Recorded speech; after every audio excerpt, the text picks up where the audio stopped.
শহরে চোর ডাকাতের উৎপাত বাড়ছে, আপনারা একটু সাবধানে থাকেন। এই যে ডাকাত চোর এগুলা নিয়ে সাথে ঘুরি। বাই দা ওয়ে, এই হলো আমার ছোট ভাই, এটার আজকে বার্থডে। তো হাতের কাছে যা কিছু ছিল সবকিছু নিয়েই মাঠে নেমে গেলাম, মানে বার্থডে সেলিব্রেট করতে। এই ছিল আমার ছোটখাটো আয়োজন। আর যেহেতু প্ল্যানিংটা মুক্তা চৌধুরী করেছে, তাই কাহানি মে তো টুইস্ট হ্যাঁ, একদিকে ভাইয়ের বার্থডে, অন্যদিকে আমার 200K ডান। সো আমি ভাবলাম একই সাথে কেন না সেলিব্রেট করে ফেলি। অ্যান্ড এই কেকগুলো Facebook page Kohinoor cake house থেকে নেওয়া। এইবার আসি তোমাদের সাথে এই সুন্দর আয়োজনের পেছনের গল্প শেয়ার করতে। এই হলো বার্থডে বয়, যাকে দিয়েও কাজ করাচ্ছিলাম। এই তো বাসা থেকে সবকিছু প্যাকেট করে বেরিয়ে গেলাম। বাইরে এত পরিমাণ ঠান্ডা, তার উপরে বাইক, আমি ফুল প্যাকেট। এই তো ঠান্ডা ঠান্ডা বাতাস খেয়ে আমরা আমাদের গন্তব্যে চলে আসলাম। এটি হলো গানার্স ট্রেনিং সেন্টার।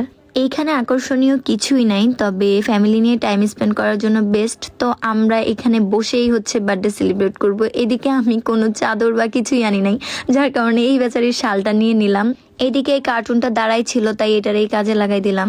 আলিপ লাইলার চাদর তো বিছানো শেষ, এবার ডেকোরেশনের পালা। ডেকোরেশন করতে গিয়ে কাপ কেক গুলার অবস্থা দেখে মনটাই খারাপ হয়ে গেল।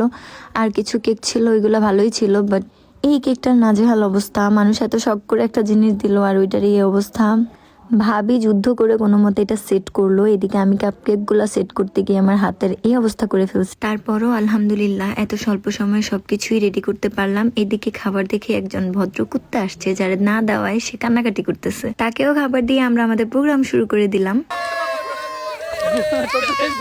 ভাইয়ের কেক কাটা শেষে আমিও আমার কেকটা কেটে নিলাম। এরপর আমরা সবাই মিলে হালকা খাওয়া দাওয়া করতেছিলাম। দেখেন অভাবীগুলো এমন ভাবে খাচ্ছে যেন জীবনও খায় নাই। এরপরে এই অভাবী আসছে সবার শেষ, আর খাবার না পেয়ে তার রিয়াকশন, বেচারার মনটাই ভেঙে গেল। অবশ্য ওর জন্য কেক রাখা হয়েছিল। এই তো এবার আমাদের যাওয়ার পালা। আমি আবার প্যাকেট হয়ে গেছি। ঠান্ডা ঠান্ডা বাতাস খেয়ে আমরা এইভাবে করে বুম বুম করে বাড়িতে চলে আসছি। আর এইবার প্রচুর ঠান্ডা পড়তেছে। সো সবাই সাবধানে থাকবেন, ভালো থাকবেন। আল্লাহ হাফিজ।